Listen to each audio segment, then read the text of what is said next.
గట్టిగా ఒకసారి హల్లెలూయా చెప్దాం. హల్లెలూయా. దేవుని నామానికి మహిమ కలుగును గాక. నిజంగా దేవుడు ఎంత గొప్పవాడంటే, ఈరోజు తారీఖు ఏంటండి? 29 ఏప్రిల్ మాసము 2026 ఏం జరుగుతుందో ఇప్పుడు మనం చూస్తూ ఉన్నాం. కానీ ఈ దినమును ప్రభు ఎప్పుడో చూచాడండి. హల్లెలూయా, హల్లెలూయా. ఆయనకు భవిష్యత్తు తెలుసు, జరిగిపోయింది తెలుసు, జరుగుతున్నది తెలుసు.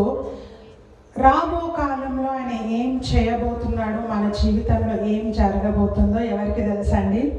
ప్రభువుకి తెలుసు. నిజంగా ఆయన కృప చొప్పున ఈరోజు మమ్మల్ని అందరినీ, ఈ యొక్క హైదరాబాద్ నుండి వచ్చిన టీం అంతటినీ దేవుడు ఇక్కడ నిలబెట్టినందుకు ఆయనకు నేను మహిమ చెల్లిస్తా ఉన్నాను. మమ్మల్ని ప్రేమించి ఆహ్వానించిన మిస్టర్ అండ్ మిస్సెస్ అబ్రహాం అన్న గారికి, షారాక్క గారికి, అనిల్ బ్రదర్కి, సునీల్ బ్రదర్కి ప్రత్యేకమైన ధన్యవాదాలు నేను తెలియజేస్తా ఉన్నాను. God bless you and your family abundantly. Amen. మంచిదండి, కొద్దిసేపు మనం దేవుని మాటలు విందాము. ప్రియ సహోదరి సహోదరుడా, దేవుని మాటలు చాలా శ్రేష్టమైనవి. ఎటువంటివండి? శ్రేష్టమైనవి. అవి ముత్యము కంటే అమూల్యమైనవి, వెండి బంగారము కంటే కోరదగినవి అని వాక్యం చెప్తా ఉంది.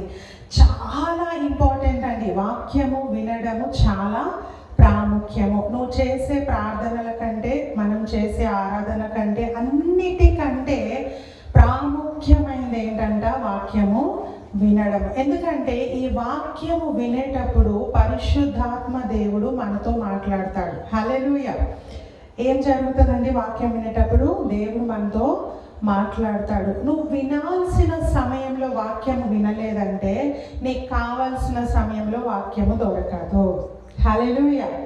ఈ సమయం గతించిపోయిందంటే మళ్ళీ దొరకకపోవచ్చండి. సో కొన్ని చాలా అమూల్యమైన సమయాలు దేవుడు మనకి ఇస్తూ ఉంటాడు. వాటిని మనం మిస్ చేసుకోవద్దు. సో ఎవ్వరు కూడా మీ మనసును అటు ఇటు పెట్టకండి. కొద్ది క్షణాలు మనం దేవుని మాటలు చక్కగా మనం ధ్యానం పెట్టి శ్రేష్టమైన మాటలు మనం విందాము. ఈరోజు ఏం మాట్లాడాలని నేను దేవుని సన్నిధిలో విజ్ఞాపన చేసినప్పుడు, దేవాతి దేవుడు నాకు ఇచ్చిన మంచి టైటిల్ని బట్టి నేను ఆయనకు మహిమ చెల్లిస్తా ఉన్నాను. ఈరోజు మనం ధ్యానం చేయబోతున్న అంశం ఏంటంటే, నీ ధనము ఏమిటి? చెప్పండి అందరూ, నీ ధనము ఏమిటి? ధనము అనగానే మనకు మన ట్రెజర్స్ గుర్తొచ్చేస్తాయి. మన బ్యాగ్స్, పర్సెస్, లేడీస్ అయితే కిచెన్లో కందిపప్పు డబ్బాలు, ఇంకెక్కడెక్కడ డబ్బులు దాచిపెట్టారు, అవన్నీ మనకు ముందు వచ్చేస్తూ ఉంటాయి కదండి. నీ ధనము ఏమిటి అని ప్రభు అడుగుతా ఉన్నాడు. ఈరోజు ప్రతిదీ ఈ లోకం రన్ అవుతుందంటే దేనివల్ల అండి? చెప్పాలా? ధనం లేకపోతే ఏమీ జరగదు. ధనం కోసం మానవుడు ఎంతకన్నా వెళ్ళిపోతున్నాడు, ఎంత ఎక్స్టెంట్ కన్నా వెళ్ళిపోతున్నారు, ఏమైనా చేస్తున్నారండి ధనం కోసం. అయితే లోకము చెప్తుంది ధనం లేకపోతే నువ్వు బ్రతకలేవని. కానీ వాక్యం ఏం చెప్తా ఉంది? ఎవరు ధనం అని చెప్తా ఉంది? ఏ ధనాన్ని మనం సంపాదించుకోవాలని చెప్తుంది? ఏ ధనము మనతో ఉంటే ఈ లోకంలో సంతోషంగా ఉండగలమో వాక్యము చెప్పే మాటలు మనం విందాము. పరిశుద్ధ గ్రంథం తెరుస్తాం అందరం కూడా. కొలస్సీలకు రాసిన పత్రిక కొలస్సీలకు రాసిన పత్రిక 3:2 చదువుకుందాం. ఎవరైనా మైక్ తీసుకొని చదవండి.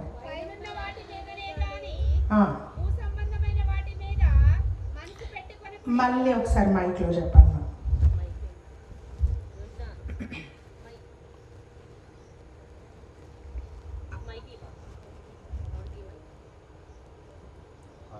అందరం వాక్యం చూద్దామండి. నిజంగా అది అలా ఉందా లేదా మనం ఒకసారి చూద్దాం. కొలస్సీలకు రాసిన పత్రిక 3:2.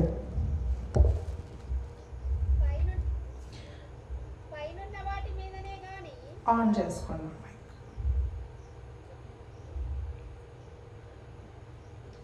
పైనున్న వాటి మీదనే గాని భూ సంబంధమైన వాటి మీద మనసు పెట్టుకొనకుడి ఏలయనగా మీరు మృతి పొందితిరి. చాలు. ఇక్కడ చూడండి, వాక్యం చెప్తా ఉంది, నీ మనసంతా నువ్వు ఎక్కడ పెట్టుకోవాలంటండి?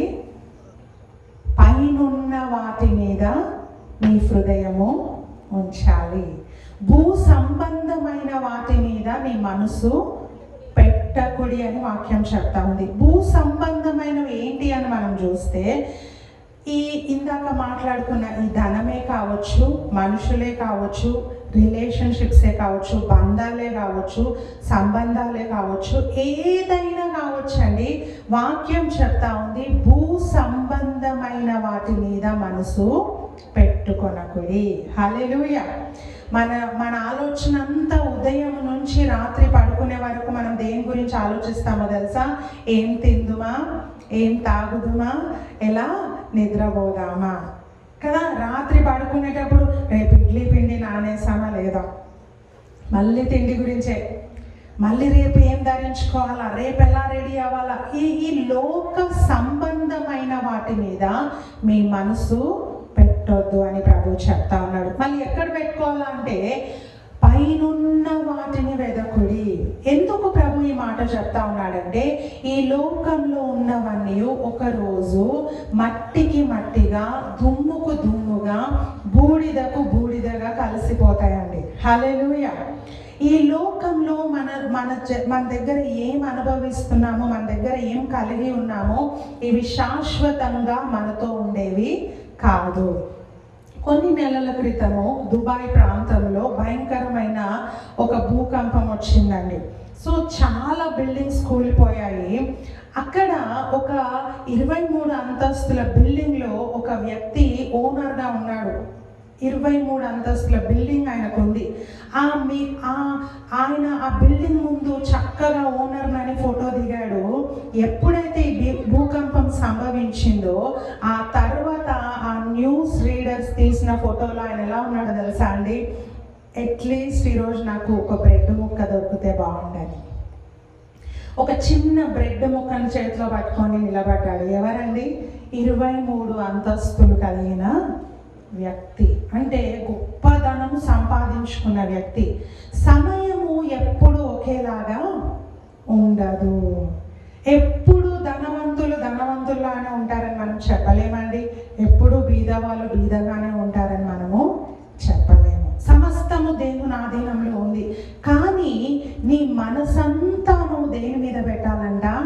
పైనున్న వాటి మీద. నువ్వు పైనున్న వాటి మీద మనసు పెట్టినప్పుడు ఈ భూ సంబంధమైనవి ఏది జరిగినా నీలో బాధ ఉండదండి. హల్లెలూయా. ఈ భూ సంబంధమైన వాటిలో నువ్వు ఏది కోల్పోయినా నీకు టెన్షన్ ఉండదు. ఎందుకో తెలుసా? నీ మనసంతా ఎక్కడ ఉంది? పరలోకం వైపు ఉంది. అందుకే ప్రభు ఖచ్చితంగా చెప్తా ఉన్నాడు, ఈ భూమి మీద ఉన్న వాటి మీద హృదయము పెట్టుకోకండి, ఎక్కువ ప్రేమలు పెంచుకోకండి. నా చిన్నప్పుడు మా మమ్మీ ఒక మంచి డ్రెస్, విలువగల డ్రెస్ ఒకటి కొనిపించిందండి. అది మంచి పింక్ కలర్, నాకు ఇష్టమైంది కొనిస్తే దాన్ని ఎంత భద్రంగా చూసుకున్నా ఎందుకో తెలీదు, దాని మీద వెనక ముందు నల్లటి మచ్చలు పడిపోయాయి. పెట్టింది అల్మార్లో పెట్టినట్టే ఉంది. ఆ డ్రెస్ తీసి చూస్తే సరేలే, ఏదో అదేసి కడుగుదాం, ఇదేసి కడుగుదాం, ఎలాగైనా దీన్ని వేసుకుందామని ప్రయత్నం చేశానండి. కానీ ఆ మచ్చలు అలా కనిపిస్తూ ఉన్నాయి. ఆ రోజు నుండి, అది నా చిన్ననాటిలో నేను చూసిన ఆ రోజు నుండి నాకు దేవుడు ఏం నేర్పించాడో తెలుసా? నువ్వు దేనిని ఎక్కువగా ప్రేమించకూడదు. హల్లెలూయా. ఎందుకంటే అవి అశాశ్వతమైనవి, అవి శాశ్వత కాలం ఉండేవి కావు. ప్రియ సహోదరి సహోదరుడా, నువ్వు వాక్యాన్ని చేత పట్టుకొని ఈ లోకంలో నడుస్తూ ఉంటే నువ్వు వెలుగుగా ఉంటావు ఈ లోకానికి. హల్లెలూయా. మన జీవితంలో నీవు ఒక క్రైస్తవురాలివి, నీలో క్రీస్తు ఉన్నాడు, నువ్వు క్రీస్తును వెంబడిస్తున్నావని ఎలా చెప్పొచ్చో తెలుసా అండి? నీలో సంతోషం ఉంటుంది. హల్లెలూయా. నీలో ఆనందం ఉంటుంది. ఏమున్నా లేకపోయినా అండి, ఏది ఉన్నా ఏది లేకపోయినా నీ ముఖములో చిరునవ్వు చెరగదు. మా ఇంటి దగ్గర ఒక మార్వాడి ప్రాంతం వాళ్ళు, మార్వాడీస్ రెంట్కుంటా ఉన్నారు. మేము ఎప్పుడు కూడా మా అపార్ట్మెంట్ నుండి కిందికి దిగుతూ అలా వెళ్తూ ఉంటాము. వస్తూ ఉంటాము. ఒకరోజు అమ్మగారు నన్ను పిలిచి ఏమడిగిందంటే, అమ్మ మాకు పెద్ద పెద్ద ఫ్యాక్టరీలు ఉన్నాయి, పెద్ద పెద్ద లారీలు ఉన్నాయి. ఆ లారీలు ఈ గల్లీలోకి వస్తే టర్న్ కావడం కూడా చాలా కష్టము. అంత గొప్ప ఐశ్వర్యవంతులం మేము, కానీ మీ కుటుంబం ఉన్నంత సంతోషంగా మేము ఉండలేకపోతున్నాము అనిందండి. హల్లెలూయా. ఇప్పుడు నేను ఆమెకు వాక్యం తీసి చెప్పానా? నేను ఏదన్నా బైబిల్ వర్స్ ఆమెకు ఎక్స్ప్లెయిన్ చేసినాను? ఆమె పిలిచి అడిగిందండి, మీరింత సంతోషంగా ఉండడానికి కారణము ఏంటి? నేను అన్నాను, మా ఇంట్లో ఒకటి ఉంది, మీ ఇంట్లో అది లేదు అన్నాను. ఆమె అనింది, చెప్పు, ఇప్పుడే ఆర్డర్ చేసుకుంటా, కొనుక్కుంటా, ఏ షాప్లో దొరుకుతుందో చెప్పు, ఎంత ఖరీదైనా నేను కొనుక్కుంటా అనిందండి. నేను అన్నాను, మా ఇంట్లో యేసు ప్రభు ఉన్నాడు. చప్పట్లు బట్టి దేవుని స్తుతిద్దాము. ఆ రోజు ఆమె అనింది, నాకు కూడా బైబిల్ కావాలా, నాకు ఒక హిందీ బైబిల్ కొనిస్తా అని అడిగింది. నేను ఇప్పించాను. ఆ తర్వాత ఇప్పటికీ ఆమె మా నుండి చాలా దూరం వెళ్ళిపోయారండి. ఇప్పటికీ ఆమె ఫోన్ చేసి అంటది, నాకు మీ దేవుని మీద చాలా నమ్మకం అమ్మ, ఒక్కసారన్నా మీరిద్దరు భార్యాభర్తలు వచ్చి ప్రేయర్ చేసి వెళ్ళండి. హల్లెలూయా. ఇప్పుడు సువార్త ఎలా ప్రకటించబడిందండి? మైక్స్తోనా, స్పీకర్స్తోనా, ఇలా సభలతోనా? ఎలా? నీ ముఖం మీద చిరునవ్వు. నువ్వే బాధగా ఉంటే, నువ్వే ఏడుపు ముఖం వేసుకొని ఉంటే, ఎప్పుడు ఇది లేదు అది లేదని బాధపడుతుంటే, ఇంకొకరు యేసు ప్రభు దగ్గరికి ఎందుకు వస్తారండి? వాళ్ళు అంటారు, అమ్మ వాళ్ళ దేవుని నమ్ముకుంటే మనం కూడా అలాగా ఏడవాల, బాధపడాలి. నో. అపోస్తులైన పౌలు, శీలలండి, వాళ్ళిద్దరిని గాయాలు వచ్చేలాగా కొట్టి, రక్తాలు వచ్చేలాగా వాళ్ళని హింసించి, అలా చెరసాలలో ఒక ముద్దుకు కాళ్ళు చేతులు కట్టేస్తే వాళ్ళు సంతోషముగా దేవుని ఆరాధించారంట. హల్లెలూయా. ఏ పరిస్థితిలో అండి? సంఖ్యల్లో రక్తాలు, ఒళ్ళంతా దున్నబడిందండి. ఎందుకు వాళ్ళు సంతోషంగా ఉన్నారు? ఈ బయట ఉన్న జైలర్ చూశాడండి, చెరసాల అధికారి చూశాడు. చెరసాల అధికారి జైల్లో లేడు, చెరసాల అధికారికి గాయాలు లేవు, చెరసాల అధికారికి రక్తాలు గారట్లేవు, చెరసాల అధికారికి సంఖ్యలు లేవండి. ఈ అధికారి అనుకున్నాడంట, బయట ఇంత ఫ్రీడమ్గా ఉన్నా నేను, నాకు లేని సంతోషము వీళ్ళకి ఎలా వచ్చింది? హల్లెలూయా. సంఖ్యలున్న వాళ్ళకున్న సంతోషము సంఖ్యలు లేని నాకెందుకు లేదని ఆలోచించాడండి. అందుకే అన్నాడు, రక్షణ పొందడానికి అయ్యా నేనేమి చేయాలా? వావ్. ఈరోజు నీ సంతోషమును అపవాదిని దొంగిలించకుండా చూసుకోండి. సమస్యలు లేవని ఎవ్వరు చెప్పలేరండి, అందరికీ సమస్యలు ఉన్నాయి. కానీ ప్రభువు నందు ఆనందించడం మనము నేర్చుకోవాలి. ఇక్కడికి మేము బయలుదేరిన రోజు నుండి మా చిన్న కుమారునికి హై ఫీవర్. మా చిన్నోడికి నిన్న కూడా నేను అక్కడ కూర్చున్నాను, టాబ్లెట్స్ వేస్తూ ఉన్నాను. సమస్యలు లేవా? ఉన్నాయి, అందరికీ ఉన్నాయి.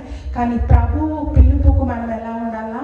సంతోషంగా ముందుకు వెళ్ళాలి. హల్లెలూయా. పరిస్థితులను అధిగమిస్తూ వెళ్ళాలండి. మీ కుమార్తె నీట్ ఎగ్జామ్ రాస్తూ ఉంది, ఇంటర్ ఎగ్జామ్స్ రాస్తూ ఉంది. అయ్యో వర్షం పడుతుంది, ఈరోజు ఎగ్జామ్కి వెళ్ళకంటారండి అంటారా? వడగండ్లు పడ్డా పంపిస్తారు. ఎందుకు? డాక్టర్ కావాలా. అదే మీటింగ్ అంటే వద్దులే, వర్షం పడుతుంది కదా, చలి పెడుతుంది కదా.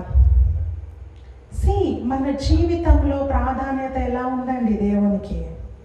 దేవునికి నువ్వు ప్రాధాన్యత ఇస్తే నీ జీవితంలో చెప్పనాసక్యమైన సంతోషం ఉంటుంది. చప్పట్లు కొట్టి దేవుని స్తుతిద్దాం. చెప్పలేవు నువ్వు ఆనందాన్ని. ఇట్స్ ఎ సెలబ్రేషన్ అండి. ప్రతిరోజు నువ్వు ఒక పండగలాగా జీవిస్తావు. ఇది ధనం ఇచ్చే సంతోషం కాదు, ఇది చుట్టూ కార్లు బంగ్లాలు ఇచ్చే సంతోషం కాదు, ఒంటి నిండా నగలు ధరించుకుంటే వచ్చే సంతోషం కాదండి. ఇది దేవాతి దేవుడు ప్రతి మానవునికి ఇష్టపూర్వకంగా ఇస్తున్న సంతోషము. హల్లెలూయా, హల్లెలూయా. ప్రియ సహోదరి సహోదరుడా, మీరు మీ మనసును ఎక్కడ పెట్టండి? పైన ఉన్న వాటి మీద. అప్పుడు ఈ భూమి మీద నీకేం కావాలో అవన్నీ నీ వెంట ఉరుక్కుంటూ వస్తాయి. హల్లెలూయా, హల్లెలూయా. వాక్యం చెప్తా ఉంది, మీరు నా రాజ్యమును నీతిని మొదట వెదకుడి, అప్పుడు అవన్నీ మీకు అనుగ్రహించబడును. అన్నీ అంటే అందులో ఆరోగ్యం ఉంది, ధనం ఉంది, హెల్త్ ఉంది, చదువు ఉంది, ఉద్యోగం ఉంది, ఎవ్రీథింగ్ అండి. అన్నీ నిన్ను వెంబడిస్తాయి. మొట్టమొదటి ప్రాధాన్యత నువ్వు ఎవరికి ఇవ్వాలంట? దేవునికి ఇవ్వాలి. ఈరోజు కొన్ని ఇళ్లలో డిస్కషన్స్ అవుతూ ఉంటే అంటారు, అత్త మామలు ఉండొచ్చు, తల్లిదండ్రులు ఉండొచ్చు, పెద్దవాళ్ళు ఏమంటారు, నా మాట నెగ్గాల, నేను చెప్పిందే జరగాల. ఇలా చెప్పిన ఇల్లులు మీరు చూడండి, ఆ ఇంట్లో సంతోషం ఉండదు, గొడవలు ఉంటాయి, బాధ ఉంటుంది. అదే మీరు ఇది దేవుడు చెప్పాడమ్మా, ఇది చెయ్యాలా అని చెప్పి చూడండి, ఏమవుతారు?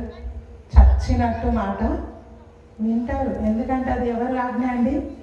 దేవుని ఆజ్ఞ. ఈరోజు ఏ ఇంట్లో ఉన్నా మాట్లాడుతున్నామండి, మా పిల్లలకి వాళ్ళు అబద్ధం మాట్లాడినా, చెడ్డ మాట మాట్లాడినా, నేను పాస్టర్ గారు ఒకటే చెప్తాము, ఆ మాటలు దేవునికి నచ్చవు. ఇప్పుడు నేను అన్నాను అనుకో, ఇది నాకు నచ్చదు నాన్న అంటే, ఓ మా మమ్మీకి నచ్చదు కదా, మా మమ్మీ లేనప్పుడు మాట్లాడొచ్చులే. మా డాడీకి నచ్చదు కదా, మా డాడీ లేనప్పుడు దొంగతనం చేయొచ్చు. నువ్వు నీ ప్రాధాన్యతను ఎవరి పట్ల చూపిస్తా ఉన్నావు? ఒక అత్తగారిగా, ఒక మామగారిగా, ఒక తల్లిగా, ఒక తండ్రిగా నువ్వు నడిపిస్తున్నప్పుడు నువ్వు వాక్య రీతిగా నీ బిడ్డలను నడిపించు. హల్లెలూయా, హల్లెలూయా. ఆ కుటుంబం దీవించబడతారండి. రెండవదిగా చూడండి, మొదటి యోహాను పత్రిక 2:17 చదువుకుందాం త్వరగా. మరి ఒకరు మత్తయి సువార్త 6:21 తీసి పెట్టుకోండి. మొదటి యోహాను పత్రిక 2:17 త్వరగా. లోకమును దాని ఆశయు గతించిపోవచ్చున్నవి గాని దేవుని చిత్తమును తొలగించువాడు నిరంతరమును నిలుచును. హల్లెలూయా. లోకము దాని ఆశలు గతించిపోవచ్చున్నవండి. హల్లెలూయా. నిన్న ఉన్న ఫ్యాషన్ ఈరోజు కనిపిస్తుందా అండి? ఈ 2-3 సంవత్సరాలు నేను ఒక ఫ్యాషన్ చూసాను, తప్పుగా అనుకోవద్దు ఎవరు. ఇక్కడ డ్రెస్, ఇక్కడ కట్టింగ్ ఉంటుంది, ఇక్కడ షోల్డర్ కనిపిస్తూ ఉంటుంది, అదొక ఫ్యాషన్ వచ్చేసింది. ఈ మధ్య కాలంలో ప్యాంట్స్ ఎంత చినిగి ఉంటే, ఎన్ని చిల్లులు ఉంటే అంత కాస్ట్లీయెస్ట్ ప్యాంట్స్ వేసుకుంటున్నారు. అంటే ఏంటంటే ఇది స్టైల్, ఇది ట్రెండ్, ఇది ఫ్యాషన్. వాక్యం ఏం చెప్తుందంటే, లోకము దాని ఆశలు గతించిపోతున్నాయి. ఈరోజున్న ఫ్యాషన్ రేపు ఉంటారా? చెప్పండి. మీ టైంలో ఉన్న బట్టలు ఇప్పుడు ఉన్నారా? పిల్లలు వేసుకుంటున్నారా? నో అండి. అందుకే ప్రభు అంటున్నాడు, ప్రభువు చిత్తము చేయువాడు నిరంతరము నిలుచును. చప్పట్లు బట్టి దేవుని స్తుతిద్దామండి. లోకాన్ని ఫాలో చేయకండి, ట్రెండ్ను ఫాలో చేయకండి. దేన్ని ఫాలో చేయాలా? దేవుని వాక్యాన్ని, దేవుని చిత్తం అండి. యేసు ప్రభు బట్టలు మీరు చూడండి, కనీసం ఆ సినారియోస్ అన్న చూడండి, ఎక్కడన్నా చిల్లులు వేసుకున్నాడండి? ఎక్కడన్నా ఆయన కండలు చూపించాడా? ఎక్కడన్నా ఆయన మోడర్న్గా రెడీ అయ్యాడా అండి? హీ కవర్డ్, ఆయన కప్పుకున్నాడు. ఈరోజు లోకము ఆశల వెంట నువ్వు ఉరుకుతా ఉన్నావేమో, అవి అంతము కాదు, అవి గతించిపోతూ ఉంటాయండి. అవి రోజు రోజుకి మారుతూ ఉంటాయి. అండ్ వాటిని నువ్వు వెంబడించినంత మాత్రాన నువ్వు దేవుని దీవెనలు పొందుకోలేవు. కానీ ఎవరు నిరంతరము నిలుస్తారంట? ప్రభువు చిత్తము చేయువాడు. ఇది దేవునికి నచ్చదు, ఈ ఫ్యాషన్ నేను ఫాలో చేయనని నువ్వు చెప్పగలిగితే నువ్వు ఇక్కడ జీవిస్తావు, పరలోకంలో కూడా నీ ఆత్మ జీవిస్తుంది. నిరంతరము నిలుచును. వాళ్ళకి డెత్ లేదండి. ఎవరైతే దేవుని చిత్త ప్రకారము వస్త్రధారణ వేసుకుంటున్నారో, ఎవరైతే దేవుని చిత్త ప్రకారము బ్రతుకుతున్నారో, కష్టమైన నష్టమైన పెద్దలకు మర్యాద విధేయత చూపిస్తున్నారో, అట్టి వారు నిరంతరము నిలబడతారు. చప్పట్లు బట్టి దేవుని స్తుతిద్దాం. అందరూ కాదండి. లోక మర్యాదను అనుసరించే వాళ్ళు ఇక్కడే గతించిపోతారండి. ఇవాళ రేపు యవనస్తులు అంటారు, మా ఫ్రెండ్స్ ఎవ్వరు మా మమ్మీ డాడీకి మర్యాద ఇవ్వరు, నేను ఎందుకు ఇవ్వాలా? మా ఫ్రెండ్స్ ఎవ్వరు మా పేరెంట్స్కి ఏమీ చెప్పరు, ఏం జరిగినా. మొన్న ఒక బ్రదర్ గారు చెప్తా ఉన్నారండి, మా కుమారుడు ఇంటికి వస్తే పొద్దున్నుంచి ఏం జరిగిందో నోరు కూడా విప్పి చెప్పాడండి. నేను కదిలిస్తేనే మాట్లాడతాడు. హల్లెలూయా. ప్రియ సహోదరి సహోదరుడా, ఈ లోకాన్ని నువ్వు వెంబడిస్తా ఉన్నావా? ఈ లోక ఆశల వైపు నువ్వు వెనకాల ఉరుకుతా ఉన్నావా? అవేమైతాయండి? గతించిపోతాయి. సో నువ్వు ఎవరి చిత్తాన్ని చేయాలా?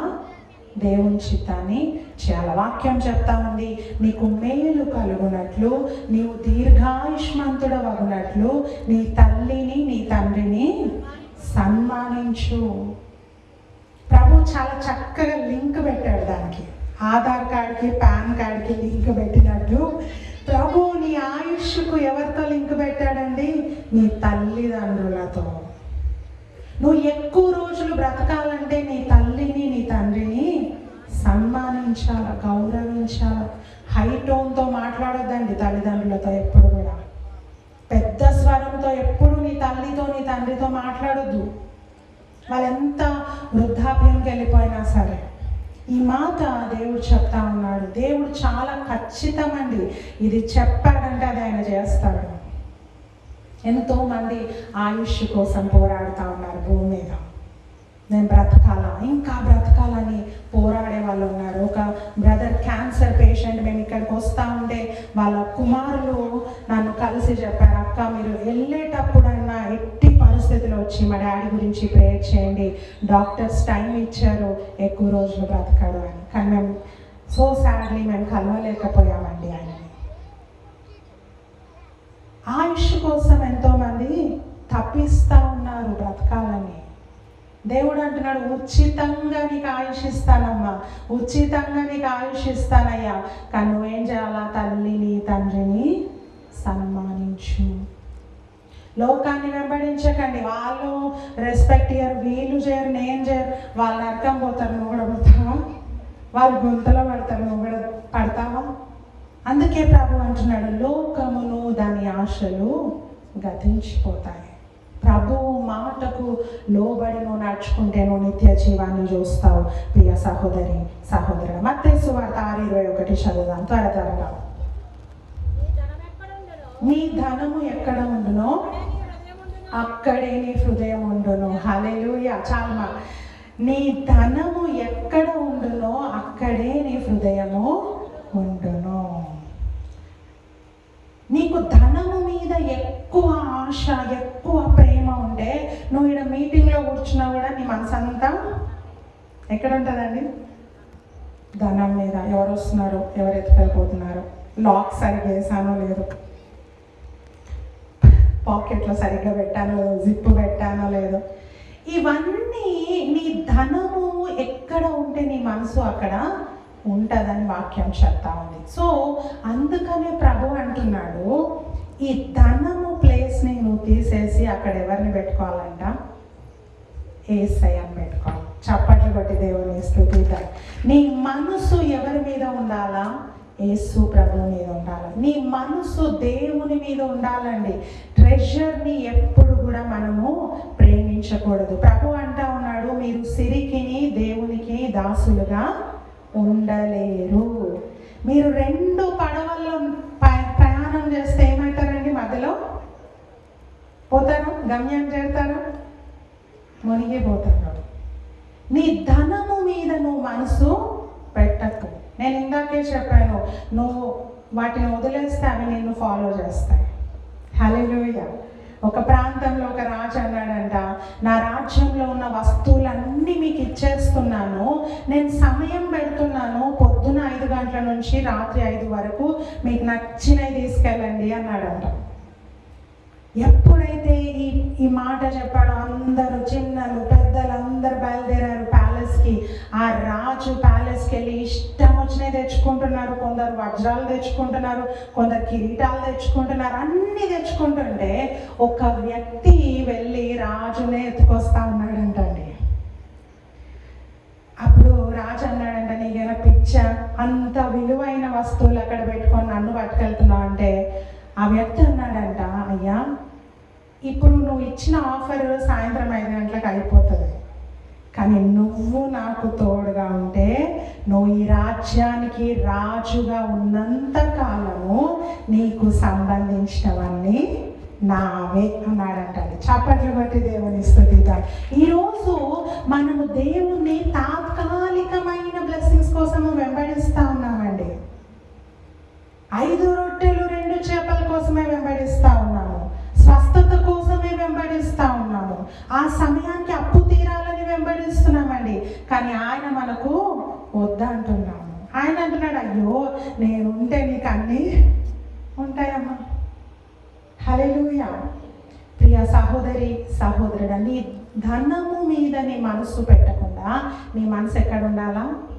దేవుని మీద ఉండాలా. చాలాసార్లు మేము ఇట్లా ప్రయాణమై దూరం వెళ్తుంటే నేను అనుకుంటాను, నా ఇంట్లో నా బీరువాని చూసి అనుకుంటాను, ఈ మార్గ మధ్యంలో నాకేమన్నా అయితే ఈ బట్టలన్నీ ఎవరు వేసుకుంటారు తెలీదు, విడవను. అంతే అండి మన జీవితము. గడ్డి పువ్వు వంటిది, పొద్దున వికసిస్తుందంట, సాయంత్రానికి ఎండిపోతుంది. నీటి బుడుగ వంటిది అని వాక్యం చెప్తా ఉంది. నీ ధనము మీద నువ్వు మనసు పెట్టుకో. మేము దేవుని మీద మనసు పెట్టుకున్నాం కాబట్టి ఈ ప్రాంతంలో కూడా సంతోషంగా ఉన్నామండి. మాకు ఇక్కడ సొంత ఇల్లు లేదు, ఉందండి? లేదు, హోటల్లో ఉంటున్నాము, పరదేశులుగా ఉన్నాము, లోకల్ కూడా కాదు, నాన్ లోకల్స్. అయినా ఎందుకు హ్యాపీగా ఉన్నామో తెలుసా? మా మనసంతా మేము వదిలిపెట్టి వచ్చిన ధనం మీద లేదండి. అది పోయినా మళ్ళీ ఇచ్చే దేవుడు మాకు తోడుగా ఉన్నాడు. హల్లెలూయా, హల్లెలూయా. దినము నీ జీవితంలో దేవునికి నువ్వు ఎక్కువగా ప్రాధాన్యత ఇవ్వాలా. పరిశుద్ధ గ్రంథంలో ఒక వ్యక్తిని చూద్దామండి. లూకా సువార్త 17:32 చదువుదాం. మరి ఒకరు లూకా సువార్త 17:30, మరి ఒకరు ఆదికాండము 19:26 చదవండి. లోతు భార్యను జ్ఞాపకము చేసుకొనుడి. చాలమా. యేసు ప్రభు ఒక మాట అంటున్నాడు, లోతు భార్యను జ్ఞాపకం చేసుకోండి. ఎందుకు జ్ఞాపకం చేసుకోమని ప్రభు అంటున్నాడంటే ఆదికాండము 19:26 చదవండి త్వరగా. లోతు భార్య వెనుక నుండి తిరిగి చూచి అతని వెనక నుండి తిరిగి చూచి ఉప్పు స్తంభమాయెను. ఈ లోతు భార్యను దేవుడు మరణం నుండి తప్పించాలని చాలా ప్రయత్నం చేశాడండి దేవుడు. హల్లెలూయా. ఇప్పట్లో మనం చూసుకుంటే ఫిజికల్గా కాకుండా స్పిరిచువల్గా థింక్ చేస్తే ఇప్పుడు కూడా మనందరము నరకానికి వెళ్ళొద్దని దేవుడు ఎంతో ప్రయాసపడుతున్నాడండి. మమ్మల్ని అదే ప్రయాసంతో ఇక్కడికి తెచ్చాడు. హల్లెలూయా. ఆయన ఎంతో కష్టపడుతున్నాడు, ఎవ్వరూ నాశనం కావద్దని. ఈ లోతు భార్య ఆ అగ్ని వర్షంకి గురి కావద్దని దేవుడు బతిమ్లాడో ప్రేమించో చెప్పో తీసుకొస్తుంటే వెనక్కి చూడొద్దంటే ఏం చేసిందండి? తిరిగి చూసింది. వెనకాల ఏముంది? ఆమె ధనం ఉందండి, ఆమె వస్త్రాలు ఉన్నాయి, ఆమె సంపాదించుకున్నంత వెనకాల ఉంది. నేను అంటాను, ఆమె అలాగే వెళ్ళిపోయి ఉంటే దానికంటే డబ్బులు ఇచ్చేవాడు దేవుడు. చప్పట్లు కొట్టి దేవుని స్తుతిద్దాం. దేవుడు అంత గొప్పోడండి. ఎందుకంటే యోబుకు కోల్పోయిన దానికంటే ఎంత ఇచ్చాడండి? మళ్ళీ గట్టి చెప్పాలా, 2 అంతలు ఇచ్చాడండి. ఆమెకి ఇవ్వడం, లోతు భార్యకి ఇవ్వడం అండి, ఇస్తాడు. కానీ ఆమె వెళ్ళిపోతున్న దాన్నే చూస్తూ ఉంది, వద్దన్న దాన్నే చూస్తూ ఉంది. ఈరోజు ఆమె మనస్సు లోక సంబంధమైన దాని మీద ఉంది కాబట్టి ఆమె అక్కడ పరలోకం పోలేదు, ఇక్కడ భూమి మీద లేదు, మధ్యలో అలా పిల్లర్గా ఉండిపోయింది, ఉప్పు స్తంభంగా ఉండిపోయింది. ప్రభు రాకడ వరకు ఆమె అలాగే ఉంటుంది. సో ప్రియ సహోదరి సహోదరుడా, నీ మనసు ధనము మీద ఉంటే నీ జీవితం ముందుకు సాగదు. హల్లెలూయా. నీ మనసు దేవుని మీద ఉంటే నువ్వు జీవితంలో అంచెలంచెలుగా ముందుకు వెళ్తావు, ఆశీర్వదించబడతావు. మరి ఒకరిని మనం చూద్దాం. మత్తయి సువార్త 24:38 చదువుదామండి. ప్రళయమునకు ముందటి దినములలో నోవాహు వాడలోనికి వెళ్ళిన 37 ఒకసారి చదవరా. నోవాహు దినములు ఎలాగుండెనో మనుష్య కుమారుని రాకడేను అలాగే ఉండెను. హల్లెలూయా. నోవాహు దినములు ఎలా ఉండెనో మనుష్య కుమారుని రాకడ కూడా అలాగే ఉంటదని ఈ మాట ఎవరు చెప్తున్నారండి? యేసు ప్రభు స్వయాన చెప్తున్నాడండి. నా యొక్క సెకండ్ కమింగ్, నేను రెండోసారి రాబోతా ఉన్నాను, లోకమంతటికి తీర్పు తీర్చడానికి రాబోతా ఉన్నాను. నేను వచ్చినప్పుడు దినాలు ఎలా ఉంటాయంటే నోవాహు కాలంలో ఎలా ఉన్నాయో అలాగే ఉంటాయి. ఎలా ఉన్నాయో ఒకసారి చూడండి. 38 చదవండి. జల ప్రళయమునకు ముందు తినుచు త్రాగుచు పెళ్లి చేసుకొనుచు పెళ్లికిచ్చుచు నుండిరి. జల ప్రళయము వచ్చి అందరినీ కొట్టుకొని పోవు వరకు ఎరుగకపోయిరి. కొన్నిసార్లు మన శరీరం ఎక్కడైనా నంబైపోతే తిమ్మిరి పట్టేస్తే ఇట్లా అన్నా మనకు అర్థం కాదండి. ఏమన్నా చీమ కుట్టినా మనకు అర్థం కాదు, తిమ్మిరి పడుతుంది. అలా ఉన్నారంట వాళ్ళు. జలప్రలయం వచ్చి కొట్టుకొని పోతున్నా కూడా వాళ్ళకి అర్థం కావట్లేదంటే ఏమవుతుందో. అంత మునిగారు ఎందులో? లోకంలో. తినుచు త్రాగుచు సుఖించుచు. ఎంజాయ్మెంట్. యవనస్తుల కూడిక పెడితే 5-6 కంటే ఎక్కువ రారు. మీతో అందరు ఎక్కడయ్యా అంటే ఎక్కడెక్కడో ఉంటారు ఆ టైంకి. ఒకసారి మన మీటింగ్స్లో ఒక బ్రదర్ అంటున్నాడు, మా హస్బెండ్ని ఒక బ్రదర్ అంటా ఉన్నాడు, మా ఇద్దరిని. ఈ మీ పాస్టర్ గారి ఏజ్ గ్రూప్ వాళ్ళు ఈ టైంలో ఏడుంటారో తెలుసా? ఇదే టైం 7 o'clock. మీ పాస్టర్ గారి వయసు వాళ్ళు ఎక్కడెక్కడ ఉంటారో తెలుసా అయ్యా? ఎందుకు ఈ యవనస్తుడు అన్ని చంపుకొని మందిరంలో ఉన్నాడు? చేయలేకనా? చెప్పండి. ఎందుకండి? నిత్య జీవాన్ని సంపాదించుకోవడానికి. హల్లెలూయా.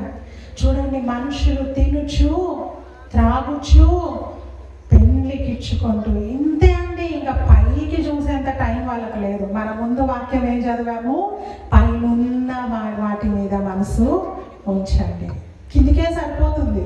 ఇప్పుడు కూడా ఎవరైనా కదిలియండి ఏమంటారు? ఇక్కడ అమ్మగారు టైం ఏడా సరిపోతుందండి, పిల్లలు వస్తారు స్కూల్ నుండి, ఇది చేయాలా, టిఫిన్ చేయాలా, అది చేయాలా, పడుకోవాలా, అయిపోయి. దేవునికి ఎంత సమయం ఇస్తా ఉన్నామండి, ఎంత ఆయనను ఆరాధిస్తూ ఉన్నాం.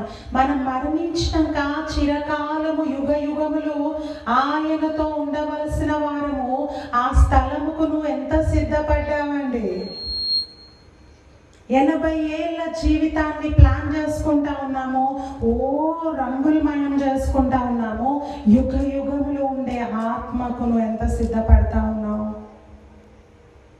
ప్రభు చెప్పాడు 2 మాటలండి. ఇరుకు మార్గము, విశాల మార్గము. ఇరుకు మార్గము గుండా వెళ్ళేవారు చాలా చాలా కొద్ది మంది అని ప్రభు చెప్పాడండి. అందరూ వెళ్ళలేరండి.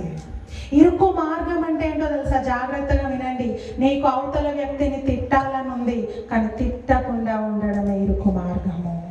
నీ తల్లిదండ్రులు నీకు చేసిన అన్యాయంకి వాళ్ళను నువ్వు రెబెల్ చేయాలని ఉంది, వాళ్ళకి ఎదురు తిరగాలని ఉంది, కానీ తిరగకుండా ఉండడమే ఇరుకు మార్గము. నీ చుట్టుముట్టు నీ స్నేహితులంతా సినిమాకి వెళ్తా ఉన్నారు, నిన్ను కూడా ప్రోత్సహిస్తూ ఉన్నారు, కానీ నువ్వు ఒక్కడివి చాత కాని వాడిలా ఆ మూవీకి వెళ్ళకుండా ఉండడమే ఇరుకు మార్గం అండి. హల్లెలూయా, హల్లెలూయా. ఈజీయా? ఇరుకు మార్గం ఈజీ అండి. నువ్వు కొట్టాల్సి కొట్టాల్సిన స్టేజ్లో ఉండి కూడా, నీకు బలం ఉండి శక్తి ఉండి కూడా అవతల వ్యక్తి కొడుతుంటే ఇంకో చెంప చూపియడం ఇరుకు మార్గం అండి. హల్లెలూయా, హల్లెలూయా. అయితే విశాల మార్గంలో రూల్స్ లేవు, ఎవ్వరు నిన్ను ఆపరు. నీ ఇష్టం వచ్చినట్టు తిను, ఇష్టం వచ్చినట్టు తాగు, ఇష్టం వచ్చినట్టు ప్రవర్తించు, కానీ దాని గమ్యము నిత్య నరకాగ్ని అని యేసు ప్రభు చెప్పాడండి. ఈ ఇరుకు మార్గంలో నువ్వు అన్ని కట్ చేసుకుంటున్నావు, అన్ని తట్టుకుంటా ఉన్నావు, వెళ్తున్నావు, చివరికి నువ్వు నిత్య జీవాన్ని కనుక్కుంటావని ప్రభు చెప్పాడు. ఇప్పుడు ఎందులో వెళ్దాము? కొన్ని మందిరాల్లో చూస్తే అండి లక్షల మంది కనిపిస్తున్నారు, చాలా సంతోషము, కానీ అందరూ ఇరుకు మార్గం గుండా వెళ్తా ఉన్నారా? హల్లెలూయా.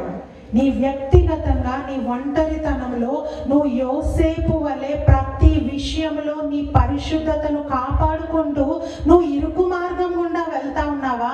లేకపోతే ఎవ్వరు చూడట్లేరులే, ఈ స్థలంలో ఎవరు లేరులే. మేము కొన్నిసార్లు ప్రయాణిస్తామంటే చీకటి ఉంటుందండి, చైన్లు ఉంటాయి, ఏమంటారు చీమలు దూరని చిట్టడి ఉంటుంది, అందులో 2-3 లైట్లు వేసుకొని బాటిల్స్ పట్టుకొని కూర్చుంటారు. ఏమనుకుంటారు?